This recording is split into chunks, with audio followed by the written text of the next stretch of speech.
Have you ever wondered how we came to measure time so precisely? Our journey begins in the ancient world, long before the digital clocks we know today. For early civilizations, the sun was the ultimate timekeeper. Imagine a simple stick in the ground, a gnomon, casting a shadow that crept across marked lines. This was the sundial, elegant in its simplicity, but useless at night or on a cloudy day. To solve this, ingenious minds created the water clock, or clepsydra. Picture a vessel in ancient Egypt or Greece, steadily dripping water from one container to another. By measuring the water level, people could track the hours, day or night, rain or shine. It was a huge leap forward, allowing for a more consistent measure of time's passage. But humanity's quest for precision was just getting started. The next great leap came in 14th century Europe with the birth of the mechanical clock. Forget small personal timepieces. These were colossal iron giants built into city towers. Inside their massive frames, a complex world of gears turned, driven by a mechanism called the verge and foliot. This system used a weighted rope that, as it fell, turned a series of gears. The foliot, a horizontal bar with weights, would swing back and forth, catching and releasing the gear teeth, creating that characteristic tick-tock sound. These clocks were revolutionary, a public declaration of a new, ordered world. However, they were far from perfect. They could lose or gain as much as half an hour a day, making them more of a community symbol than a truly accurate instrument.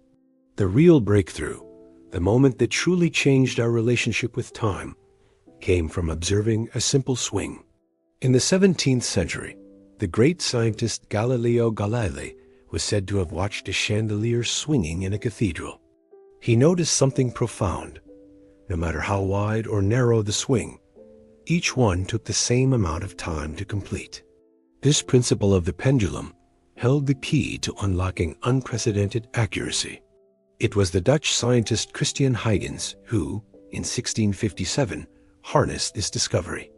He invented the pendulum clock, replacing the clumsy verge and foliot with the smooth, rhythmic, and incredibly regular swing of a pendulum. The difference was night and day.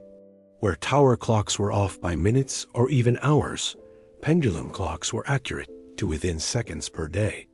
Timekeeping had entered a new era of scientific precision. This newfound accuracy didn't just stay in the labs of scientists. It transformed society itself. Suddenly, time wasn't just a vague flow, but a grid that could organize human life on a massive scale. During the Industrial Revolution, the factory whistle, synchronized by precise clocks, dictated the lives of thousands of workers. Trains could run on reliable schedules, connecting cities and countries like never before. Scientists could conduct experiments that required precise timing, pushing the boundaries of knowledge. From the grandest public clocks to the grandfather clock in the family home, a new rhythm governed daily life. Our modern, synchronized world, with its appointments, deadlines, and split-second digital displays, was built on the foundation laid by that steady, swinging pendulum.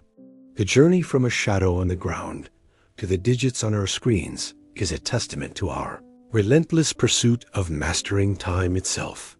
Thanks for watching, and if you enjoyed this trip through time, don't forget to like and subscribe for more stories from history.